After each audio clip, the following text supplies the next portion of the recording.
You're with four, is this four, Missy? Eight. Eight. Four.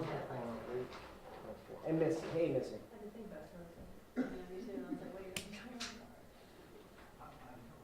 No questions for you? Okay. Okay, cool.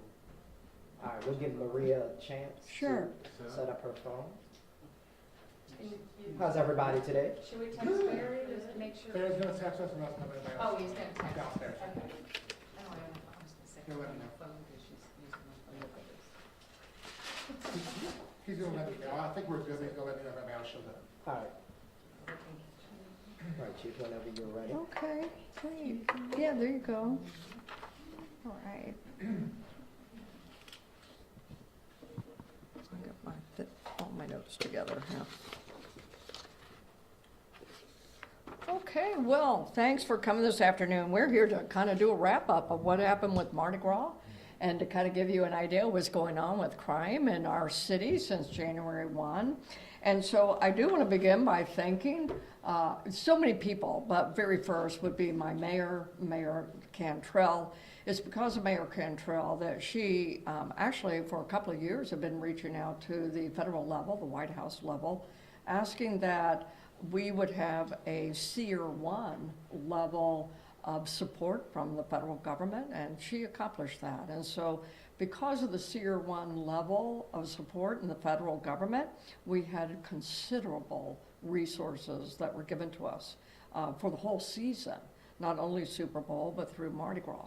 And then, of course, Governor Landry, because he did an emergency proclamation, we were able to see the hard assets that we call the target hardening assets. In very layman terms, it's the barriers. All those barriers you saw out there, that was a result of the state's assets as well as the National Guard. And so I want to thank the governor for those steps that he made. We also could not have done this, frankly, without our partners, and that would include the Louisiana State Police under the leadership of Colonel Hodges. They provided hundreds of troopers to us and officers. Also, Eric DeLon. Now, Eric DeLon is the special agent in charge of HSI. He had oversight of the entire federal Tier 1 assets that and extremely cooperative with us, worked really great in partnership. But for instance, it's through his office and his leadership that we were able to get as many bomb dogs. If you think about it, we needed 121 bomb dogs. And that's just not through local communities or our agencies with bomb dogs. Of course, we have bomb dogs, but we don't have 121. So that came through a federal resource. That's a really good example of what a federal resource can do for us. But let's now talk about some specific numbers. Oh, I don't want to forget, but it is important that we give a shout out to our sheriff. Sheriff Hudson provided a considerable number of deputies out there. We did have deputies from around the different neighboring parishes. For instance, Jefferson Parish also gives us a tremendous number. And you got to think about the impacts. They also have Mardi Gras festivities in their own communities, in their own states, or throughout the state. So all of these different parishes who gave us assets, it was tremendous because in total we were right around, I think it was, Chief, around 2,000 additional kind of law enforcement. 1,100. Yeah, 1,100. We have 900 commissioned officers, as you know, or 300 short. But of our 900, we devoted 600 to the parades and the activities on French Quarter and so forth. But we still have calls for service that have to be answered, the 911 calls. And so we had to hold back about 300 of our officers just to handle the calls for service and the districts. So let's talk about some specific numbers now. So I truly, we thank everybody, and probably the one agency I should give the biggest shout out is New Orleans Police. You know, they are absolutely amazing. Can you imagine we are 300 officers short of just where we were about 5 years ago? And people don't remember those, but we're 600 officers short of where we were about 20 years ago. And so to the work that they do, And they do it with great cheer. The hours that they spend on the lines is amazing. And so New Orleans Police is the backbone of the law enforcement agencies around here. So thank you, new NOPD. Now, specific numbers. So during the Mardi Gras season, we, NOPD, and I'm only going to give you NOPD numbers not right now, but NOPD made 388 arrests, right? We also saw a decrease in crime from 2024's Mardi Gras season to 2025. And that decrease was a whopping 48% decrease in crime incidents. That's just amazing between the Mardi Gras seasons of last year to this year. And then when you break down that number, 41% were crimes against people and 49% were crimes against property, okay? And then I'm also going to give you some major numbers since January 1, but let me finish out Mardi Gras. Let's talk about illegal carry of weapons, because that has always been a focus for us, about guns on the parade routes and in the French Quarter. So from February 21 to March the 4th, NOPD, and this is again just NOPD, we made 27 arrests for illegal carry of a weapon, and of those, 17 of those were made on the parade route. 18 of those weapons were confiscated, okay? And then I do believe the sheriff put out some numbers over the weekend, and you probably saw them, from what was booked into the Orleans Parish Sheriff's Office booking truck that they had out at the French Quarter.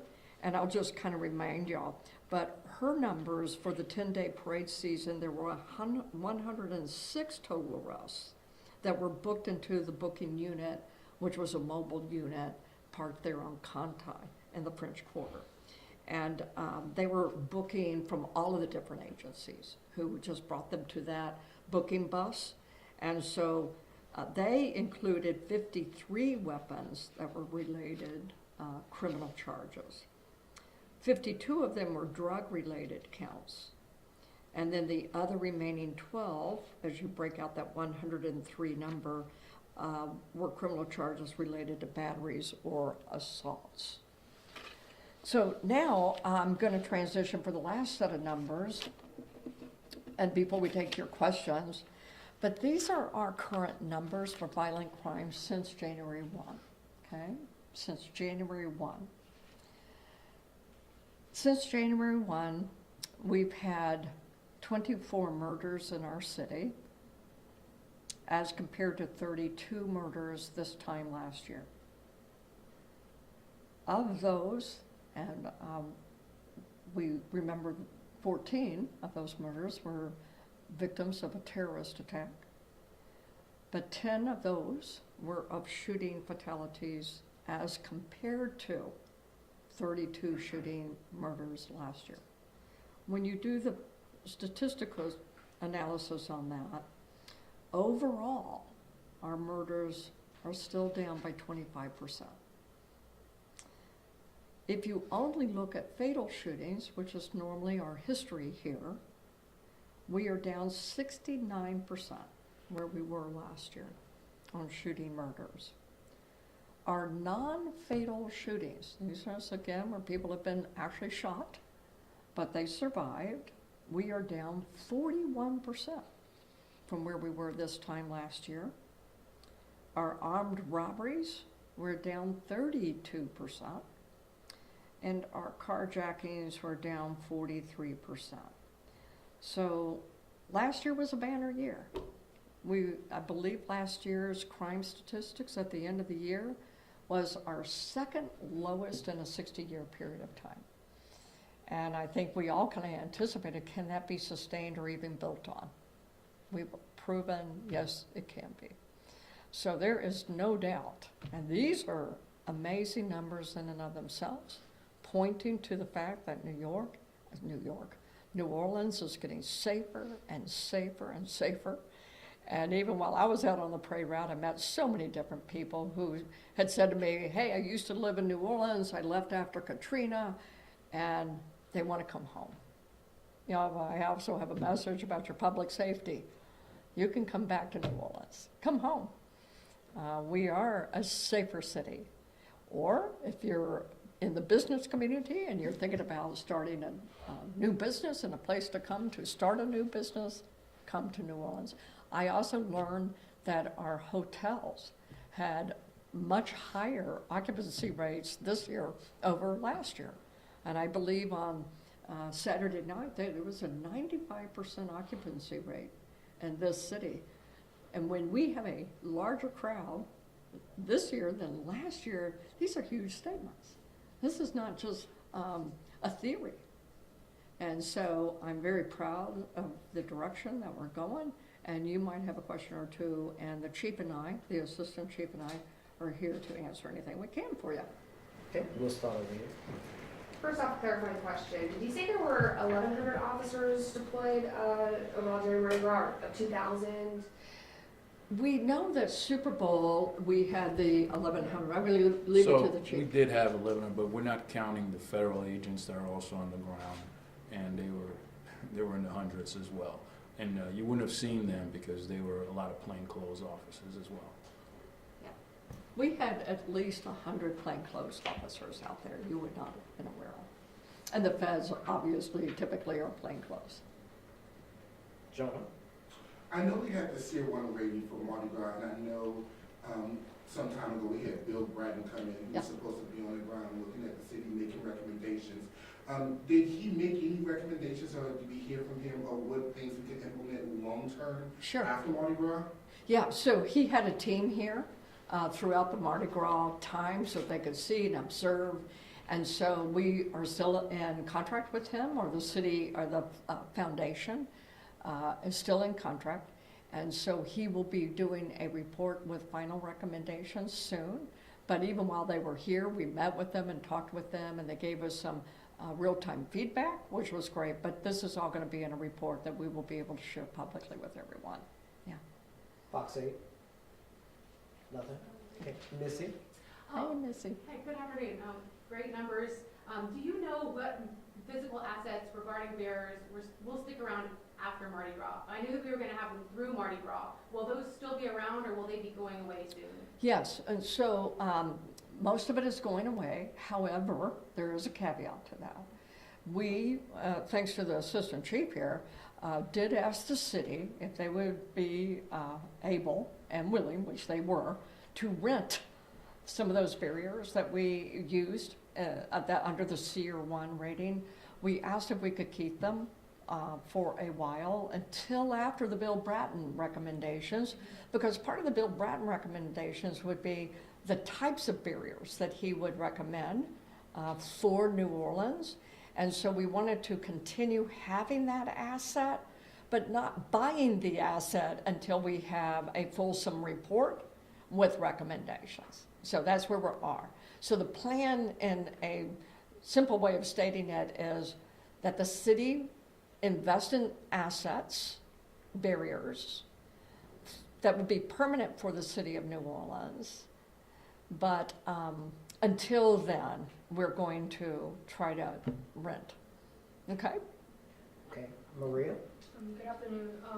I know today we're not talking about necessarily St. Patrick's Day, but since Mardi Gras went well, I believe a lot better than we probably imagined. What do you expect for St. Patrick's Day? Like, for people coming out, do you expect a big crowd? I do, because Mardi Gras was a great success. And you know what's interesting? Here we had rescheduled Mardi Gras on Sunday. I mean, that was like getting to extend your birthday a couple of weeks. You know, you got to extend Mardi Gras. And the number of people who came out for the truck parade was, I loved the truck parade. It was great. And the Barcus parade and King Petey on his throne. And you know something? There were greater crowds than we expected. So I do, because of that, I think St. Patrick's Day will be as fun. And that's really one of my goals. I think collectively the New Orleans Police Department wants to create an environment where not only do you feel safe, but you are safe in order to thrive in our culture, which is a culture of parading and partying and having a good time. And so I think they're feeling that as a city, as a community, and I expect big crowds. I want you to come out. And then we have Super Sunday, you know, this Sunday. That's a wonderful cultural experience as well. So everybody come on out, have a good time, enjoy your city. Anything else?